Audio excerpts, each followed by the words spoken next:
Well, hey, friends. My name is Andrea. This is Journals for Breakfast. You are so welcome here. Happy New Year. It's 2026. I'm already having a great new year.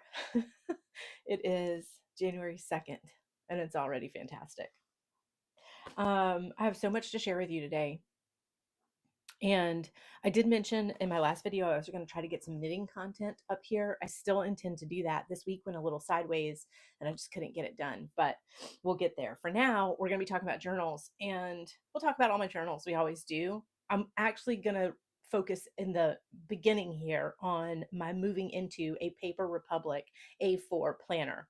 Um, Last year, I used a Hobonichi Cousin Avec. I have nothing but good things to say about the Hobonichi Cousin Avec.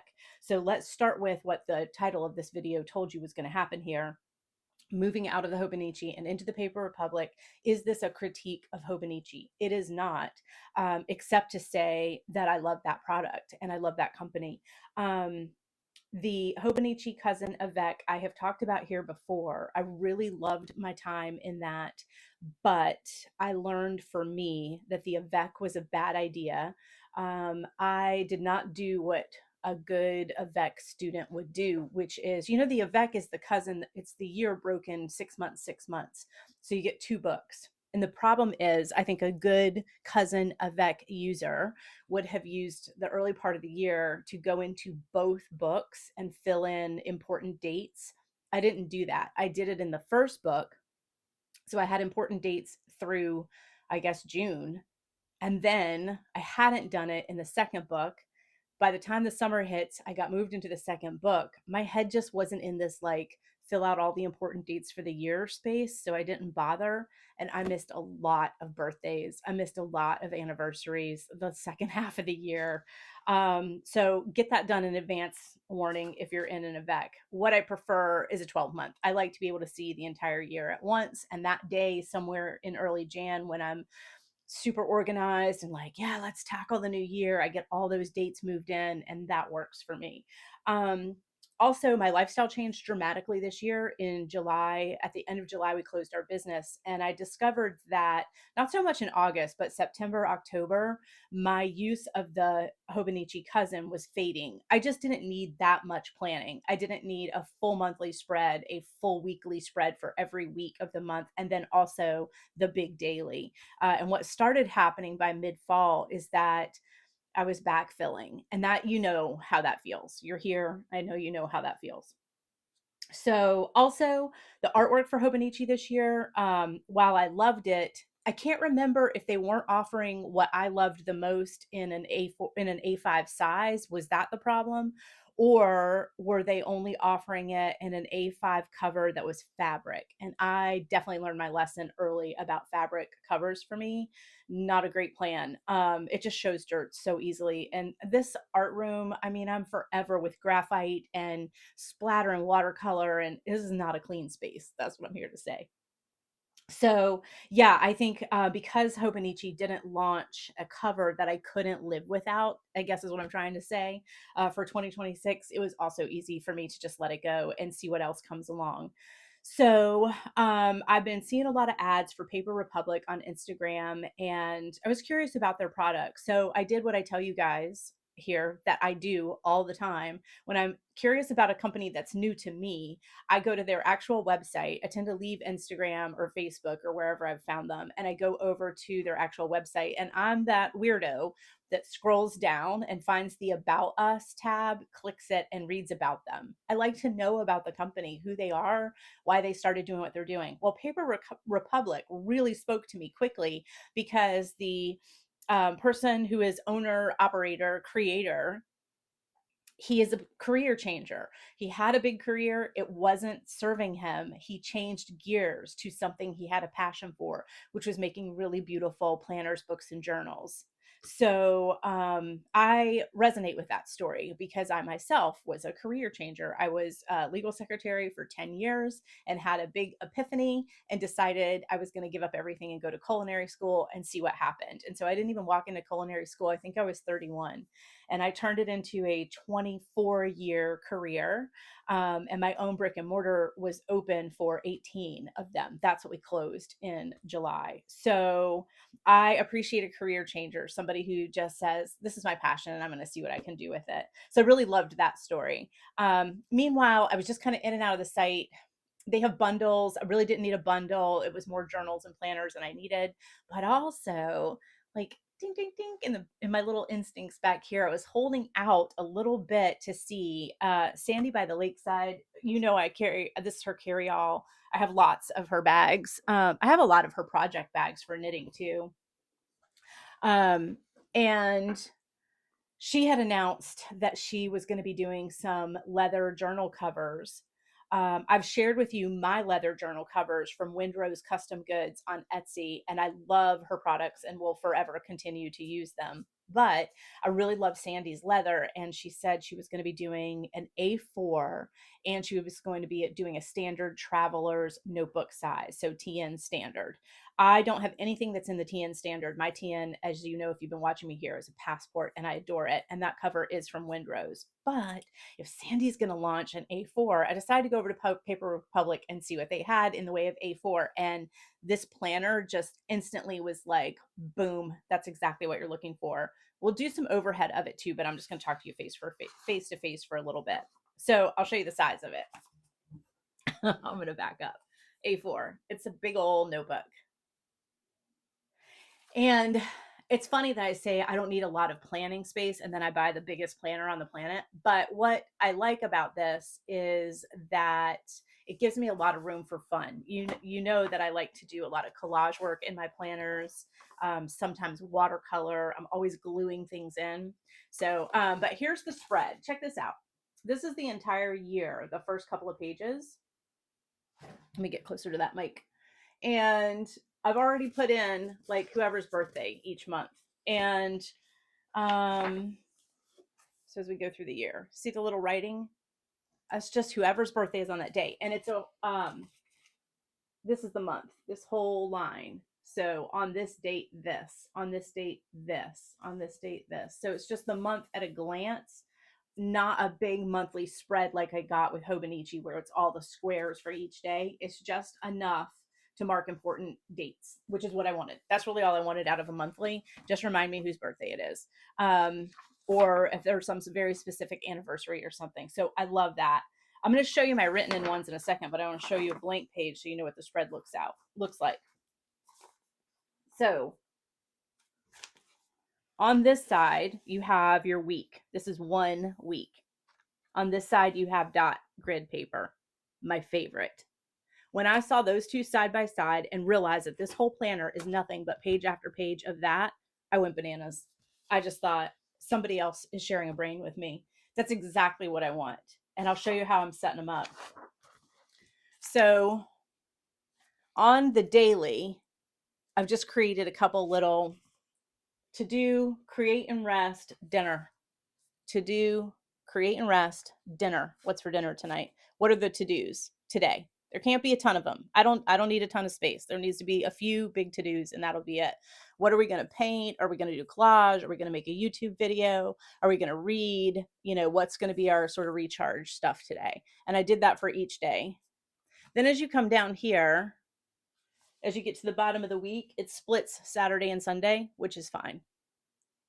So there's that. The other side, the blank page, and I do have some overhead of this, I'll show you.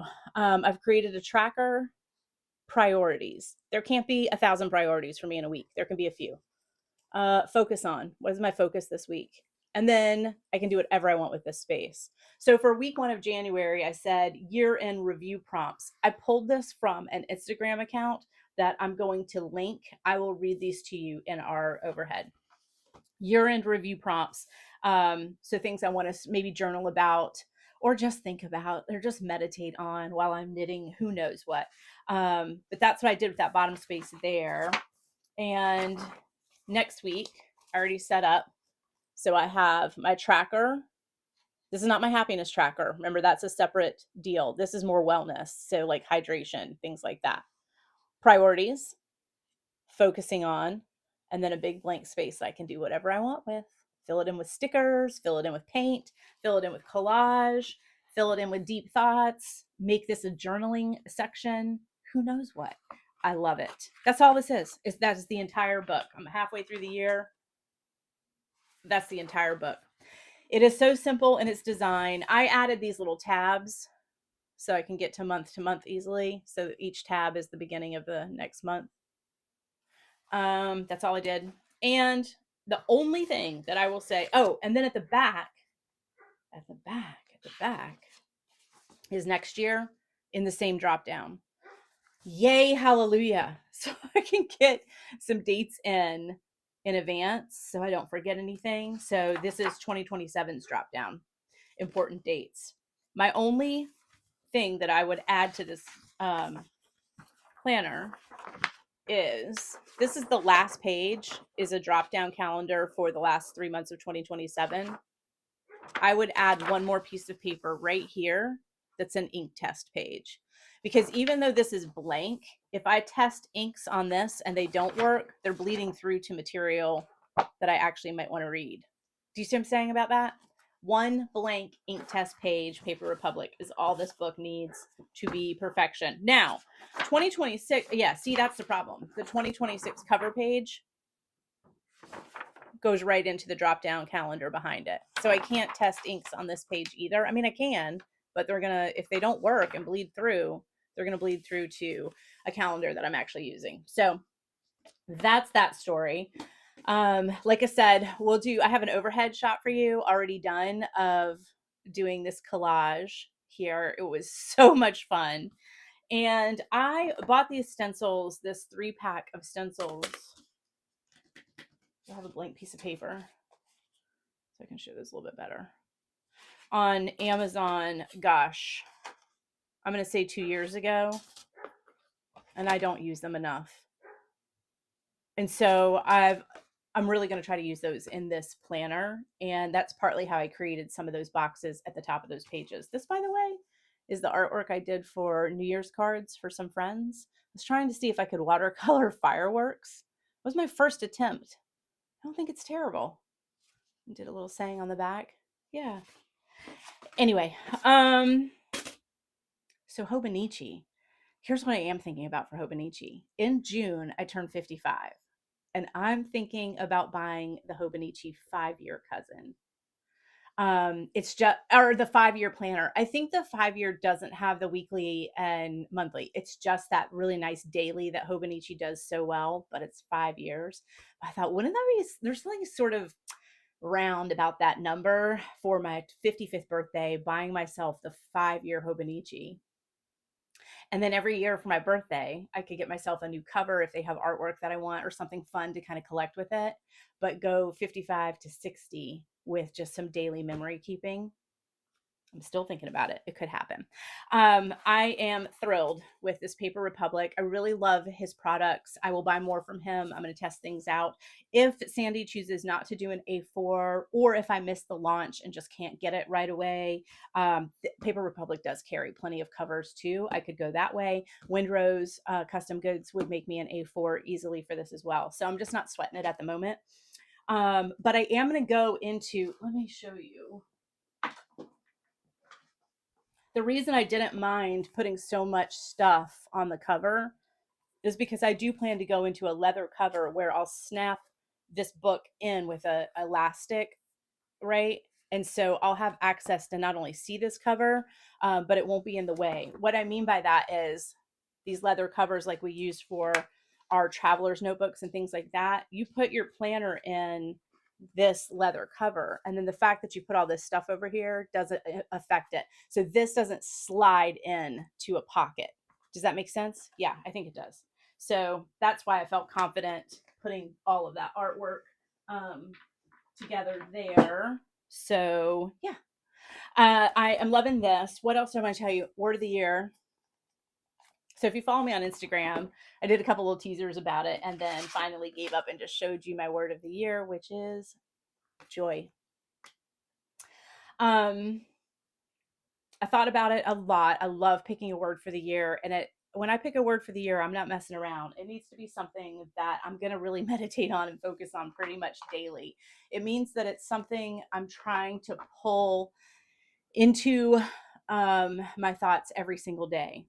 And joy is easily there. Of the simple abundance principles, she lists several of them. Joy is one of them. And I think that we can find joy in every single day, um, even in some super hard times. So, joy it is for 2026. I am ready for it. So, oh, hang on a second. My dog is in here making noise. Is he going to move on? I think he moved on. I think he left one of his bones in here. Yeah, joy is where I'm at for 2026. I feel like it's the culmination. Joy, finding joy every day, is the result and the culmination of a lot of work that I've put into place in the last at least 5 years, but really I feel like it's more like 6. My words for the past 6 years have included presence, grace, faith, hope. When I put into place staying present, serenity was one of them. So when I am serene, when I am present, when I am strong in my faith, when I keep my heart full of hope, the truth is the result of that is joy every time. That's how it's found for me, especially in the little tiny moments. And that's where I'm looking for joy too. It's not about buying lots of extra things and moving into bigger houses. And for me, it's not about big travel and big expenses and big rewards. Joy is the tiny, tiny, tiny moments where I pause and just realize how far I've come, how comfortable things are for me at the moment, and how incredibly fortunate I am that that is the truth. It is that first sip of coffee when we take a minute to actually close our eyes and enjoy it. It is that afternoon reading moment where you realize that the world is quiet around you and you can just enjoy a book and maybe drift off for a 20-minute nap. Man, what is more joyful than that? It's how excited my dog is when I pick up a ball. There's so much joy everywhere, and I just wasn't in a place where I could harness it regularly for far too long. I was living in survival mode. It's hard to find joy when your mind is consumed with survival. I was burnt out. It is hard to find joy when your heart is exhausted. And so it took several years of those sort of really grounding words, and spending the entire 12 months really focused on that grounding, anchoring word that I had chosen to build up to a place where the practice is every day, all of those things. And they result in lots of joyful moments throughout the day. So, joy is my word today. And I hope that brings you some maybe journaling inspiration. I would love it if you would share with me below, if you do pick a word of the year, what your word is. And if you even want to share a little bit about why, I would love to hear it. As I've said to you guys, you are my journaling community. I don't have a lot of real life IRL friends that are journalers. So I get my fuel for this experience from you guys. And yeah, I love it. So we're going to do an overhead where I decorate with this. I'll show you behind me. I've done some cleanup on some things over here. This tray of delights, I did a photo sequence so you can see. Believe it or not, this is the cleaned up version. Wait till you see what it looked like when I pulled it out of that shelf, and I got it all tidied up, and I'll show you that. There's a photo sequence of it, but I did kind of like black and white. If you're wondering how I organized it, kind of black and white ephemera. This box is stickers of people. So if there's a person on it, that's what's there. This was based mostly on size, just kind of small to medium sized ephemera. And these are scraps of torn papers and things that I've used in other places. These are larger scraps. This little booklet I just got in my Christmas stocking, and it's just pretty little vellum papers for journaling. And this has this little vellum envelope. I just put anything in here that was kind of harder stock that was sort of card shaped. So anything that was kind of that shape. And then this box came as part of a Christmas gift from a friend. And look at the word on it: wishing you joy, the little book of joy. She didn't know what my word of the year was going to be. I did by the time I got this. And these are the little scraps, the really tinies. Like, I know it seems crazy, but I will absolutely use that. That's tiny. I will use that. So little teeny tiny scraps went into my book of joy. This actually had a couple of really cute sticky notepads in it that are, one is here and one is by my chair in the living room. So yeah, I did a nice big clean out here. And then I also did a clean out of the Hobonichi drawer pocket that I keep a lot of stationery and ephemera in for when I'm out in the living room doing some journaling stuff. I did a really big tidy up in here. And I've had this for a while, and when I first bought it I really didn't know how to use it, so I just stuffed it full of stuff. This time I did a much now that I've worked with it for a year and a half or more, I really understand it better. So this time I did, like, these are food related, paint chips, anything that's like my French and floral, you know what I mean. These are ladies. I actually did some organizing. This is These are, oh, like trackers, planners, super plannery specific sort of stuff. In here are words. And back here are things that say like good job, way to go, chores done, that kind of stuff. So yeah, I don't know. I just got a big tidy up on it. This thing was so fat, and half of what was in there was garbage. The other thing I did was I took sheets of stickers, and where 8 stickers were missing and 3 remained, I cut the 3 out and then stuck them in this bag. So I got rid of a lot of excess material. Does that make sense? And so now this thing still has basically as much in it that's usable as it did, but it's so thin and compact now. So that's really handy. And yeah, so I've done a lot of tidying. And the other tidying that I did this week was the cart that's in the closet. That cart back there. From here it looks like a disaster zone, but it's actually really clean. I realized that when I did my big clean out this fall, which I shared with you guys, what I had put on that cart basically was everything sewing related. And then 2.5 months go by and I don't touch anything sewing related. And I said to myself, that's not going to fly. That is super valuable real estate. I do not have a lot of space in here. As you see, every nook and cranny is filled. Whatever is on that cart needs to be things that I am accessing every single day, and that is not sewing. So I made a hard decision and I packed up a lot of my fabrics and all my sewing notions into a trunk that sits on the floor over here.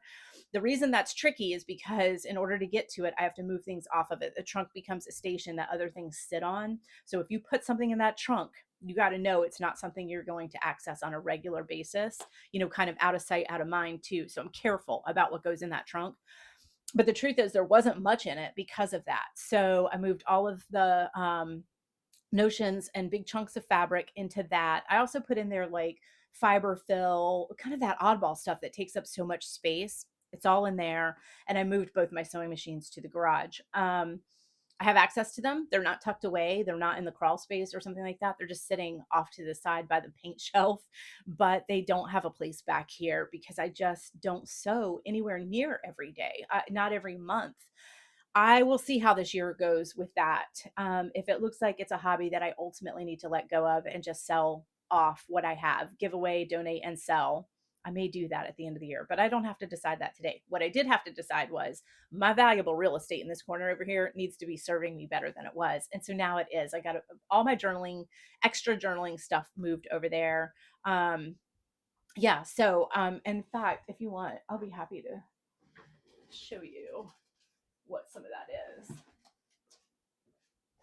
Just like my paper books, my little collage books. These are all the little books I use for quotes and quotations. This is just a box of extra stickers, index cards, candy. Oh, stamps. This is a basket of stamps. And then these are those 2 tubs I've shown you guys before of just more kind of journaly stuff. So it's not as crazy as you might think. Yeah. Back in your face. So anyway, I'm really glad I did that. It's just such valuable real estate. I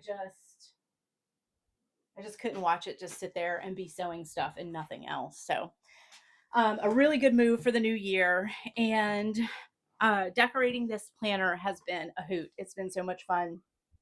So let's do some overhead of that. I've babbled on long enough. I'm super happy that you guys are here. Journaling is fun. It's not narrow, it's broad. There's no rules, no restrictions. Let's get our journaling and planning game on this year for 2026 in the most fun and unrestricted way that we possibly can. That's what I want you guys to really take away from this space as we work together. No rules. You can try something and hate it and give it away, throw it away. It doesn't matter.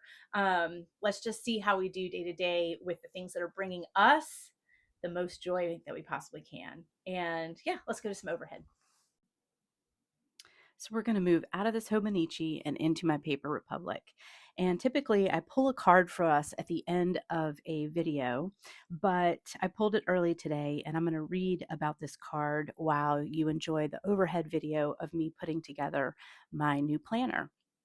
So the card that we pulled for today, oh, side note, look at the size of this planner compared to that Hobonichi. Yeah, a lot of space. So the card we pulled for today was perfection. I'll read to you about perfection. We are like gardeners in the vast garden of life. Occasionally armed with shears, we become overly eager to snip away at the first sign of an unruly branch without realizing that sometimes the wild, untamed parts of the garden hold the most beautiful flowers. In our quest for perfection, we risk losing the charm of spontaneity and the organic growth that comes with just letting things be. It is in the imperfect, in the mess, where real growth happens. By being so fixated on controlling every outcome, we forget that some of the best moments in life are unplanned, emerging from the chaos of imperfection. Through these experiences, we find flaws at a glance, but in fact, they are rich with lessons and stories waiting to be discovered. Moreover, the relentless pursuit of perfection can be exhausting, draining the joy out of the process. Imagine if, instead, we embrace a philosophy of perfectly imperfect, accepting and welcoming the flaws and faults as part of the journey. This shift in perspective could open up a world of possibilities where mistakes are not just tolerated, but valued for the unique paths they lead us on. We often find our most creative solutions and inspiring moments through these unexpected detours. By allowing ourselves to become imperfect, we give ourselves the freedom to explore, to take risks, and to discover the beauty in the unexpected. Embracing the imperfect, we might just find the freedom to experience life in all its messy, glorious complexity. I love this card. I've pulled the perfection card before, and in the midst of what I will call my sort of maximalism in my collage style. I think I heard that term on YouTube recently, a maximist collage. A lot of collage, is minimalist. And I've told you, I do watch some of those YouTubers. Their pages are so pretty. Mine is definitely maximalist. But what it also is imperfect. And I've had a few of you reach out to me and say that you've tried some collage and haven't loved the results, and asked me if I have a formula, like when I sit down to make a collage, do I know what the end product is that I'm aiming for? And the answer is no. As you can see from here, I just start pulling things that are speaking to me in that moment. Sometimes I'm in the mood for metallics, and sometimes I'm in the mood for pastels, and sometimes I'm in the mood for bold graphics or florals. It just sort of depends. And I just kind of let it speak to me. I go into a definite flow state when I do my collage. Sometimes I have music playing, sometimes I don't, but I just tear and move pieces around and see what works. I will say that occasionally I make a collage that I think, yeesh, that came out pretty messy. And I usually just kind of sit with it, really. For one thing, you can always add more to it, put something calmer on top of it.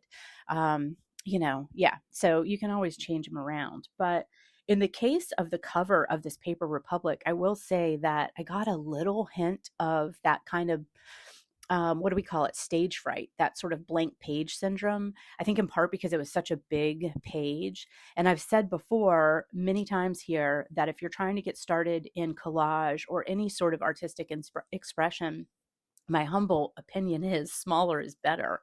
I think that we have this sort of natural knee jerk fear when we think we have to create something on a larger scale. And if it's just tiny, then it's really simple. I make a lot of collages that are the size of a business card, like that small. And yeah, so I think that's a nice way to go. But in our pursuit of perfection, I always say that one of the things that's always appealed to me about collage, and you'll see in the final result of the cover of this book, is that I've it's art for the sake of art. It is creation for the sake of moving my hands and tearing paper and gluing things together. It doesn't actually have any real final function.